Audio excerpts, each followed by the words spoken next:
அனைவருக்கும் வணக்கம். நான் இப்போ செய்ய போகிறது கத்திரிக்காய் வச்சு இதை சுட்டு ஒரு கிரேவி. இதுக்கு நம்ம சுடுறதுக்காக இந்த மாதிரி பாருங்க ஹோல் இருக்கா, கத்தி எடுத்து இது மாதிரி நம்ம நல்லா 4 பக்கமும் கீறி விட்டுக்கணும். கீறிட்டு அது உள்ள நம்ம பூண்டை வச்சு ப்ரெஸ் பண்ணிக்கணும். பாருங்கள், பூண்டை இது உள்ளே வச்சு உரிச்ச பூண்டை நல்லா இப்படி ப்ரெஸ் பண்ணிக்கணும். 4 இடத்துல கட் பண்ணி வச்சுருக்கேன். சும்மா லைட்டாக ஒரு கோடு போடுங்க. இவ்வளோ பூண்டை வச்சு இப்படி அமைக்கிடுங்க. அமைக்கிட்டு இது மேலே கொஞ்சம் ஆயில் அப்ளை பண்ணிடலாம்.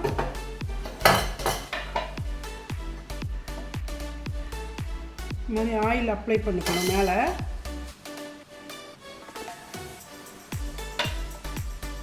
கத்திரிக்காய் இது மாதிரி நம்ம கேஸ்லேயே சுட்டுக்கலாம், அடுப்பு இருந்தால் அடுப்புலேயும் சுட்டுக்கலாம். வச்சுட்டு இது மாதிரி திருப்பிக்கினே இருங்க. நல்லா சுட்டுடணும் கத்திரிக்காவை. இந்த புகை வாசனை வரணும், அதனால தான் ஸ்மோக்கி பிரிஞ்சால் இது பேர்.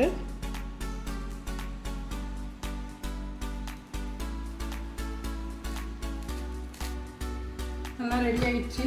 நம்ம கத்திரிக்காவை சுட்டதை எடுத்து நல்லா ஆற வச்சுட்டு இந்த மாதிரி பிளேட்டில் போட்டுக்கலாம்.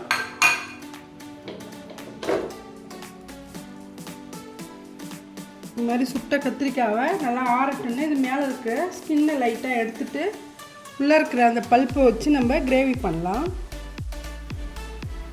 நம்ம சுட்ட கத்திரிக்காவை இது மாதிரி நல்லா நம்ம தோல் எடுத்துகிட்டு இது மாதிரி கட் பண்ணி வச்சுருக்கோம் பாருங்கள். இதை கிரேவி பண்ணணும். ஆயில் வச்சுருக்கேன், எண்ணெய் போட்டுக்கலாம்.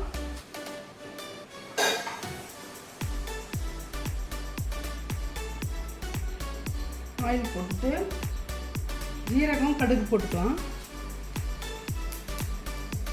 மசாலாவுக்கு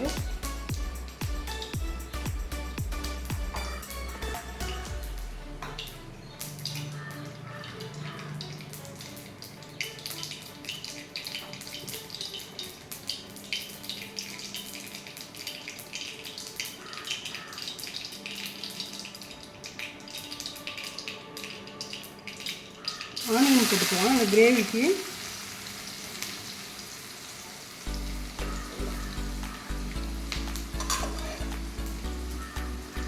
ஆனியன் நல்லா வதக்கிட்டு அதில் தக்காளி ஆட் பண்ணிக்கலாம்.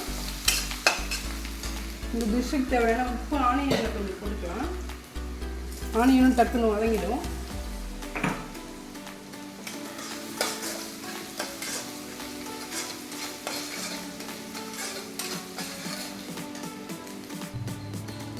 ஆனியன் நல்லா வதங்கிடுச்சு. இதில் நம்ம ஒரு தக்காளி கட் பண்ணி பொடியாக அதையும் ஆட் பண்ணிக்கலாம்.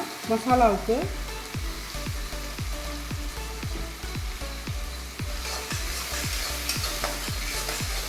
ரெண்டுமே நல்லா கலந்து வேகணும், நல்லா வதக்கணும், நல்லா வதக்கணும். இதில் நம்ம மசாலாவை ஆட் பண்ணிக்கலாம். இதில் கொஞ்சம் இஞ்சி பூண்டு பேஸ்ட் ஆட் பண்ணிக்கலாம்.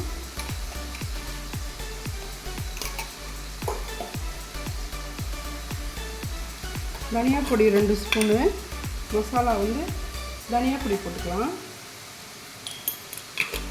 மிளகாத்தூள், மஞ்சள் தூள் கொஞ்சம், இறக்கும்போது கரம் மசாலா போட்டுக்கலாம். காரம் இந்த டிஷ்ஷுக்கு தேவையான காரம் போட்டுக்கலாம். கொஞ்சம் மஞ்சள் பொடி போட்டுக்கலாம்.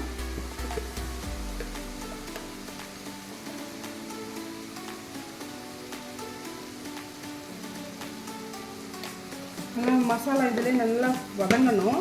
பச்சை வாசனை போகிற அளவுக்கு இந்த ஆயிலே வதக்கிடலாம். நம்ம மாதிரி நல்லா வதக்கிட்டு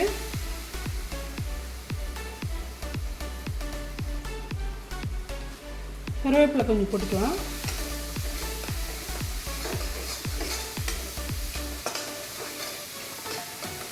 நல்லா வதங்கிட்டதும் இந்த நம்ம சுட்டு வச்சுருக்க கத்திரிக்காயோட பல்ப்பை இதில் ஆட் பண்ணிக்கலாம்.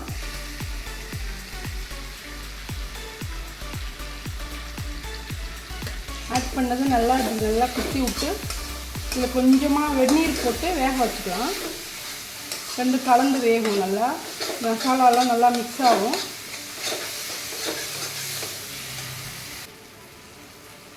கொஞ்சமாக வெந்நீர் போட்டுக்கலாம். போட்டுட்டு நல்லா மிக்ஸ் பண்ணிவிட்டு இது கொஞ்சம் நேரம் மூடி வச்சிடலாம்.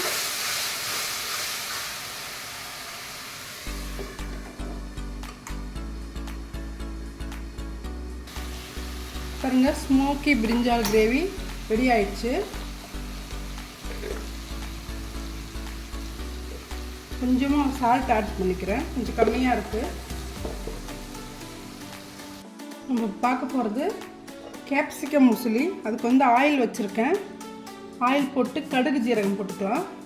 ஆயில் நல்லா ஹீட் ஆகட்டும். இந்த கேப்சிகம் முசிலிக்கு நம்ம ஒரு மசாலா ரெடி பண்ணணும்.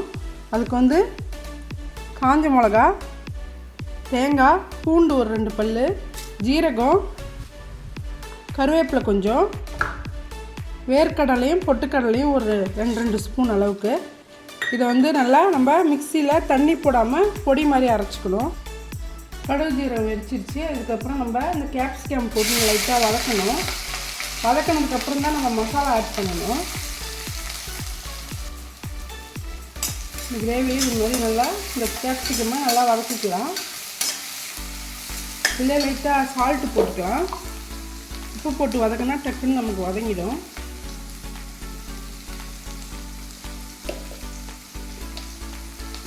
கொஞ்சமாக மஞ்சள் பொடி போட்டுக்கலாம்.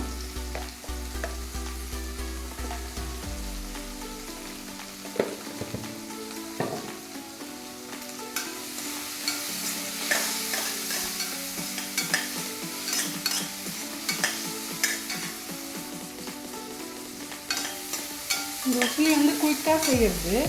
அதனால் நம்ம இதை வதக்கிட்டு அந்த பவுடர் போட்டு நம்ம ஆஃப் பண்ணிடுவோம். தான் இது வதங்கிறது தான் நமக்கு உசிலி ரெடி ஆகிடும். கடலைப்பருப்பு போட்டு செய்கிற உசிலி வந்து பீன்ஸ் போடுவாங்க.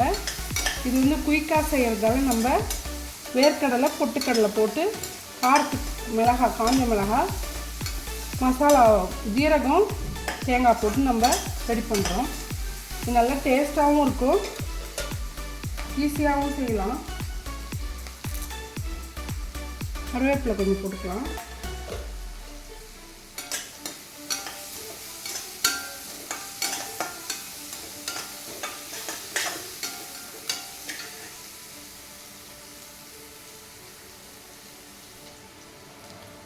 ரெடி ஆகிடுச்சு பாருங்கள். நம்ம கேப்சிகம் நல்லா வதங்கிடுச்சு. நம்ம அரைக்க போட்ட இந்த பொடியை நல்லா அரைச்சி இந்த பொடி இதில் போட்டுடலாம். போட்டுட்டு லைட்டாக கிண்டி விடுங்க.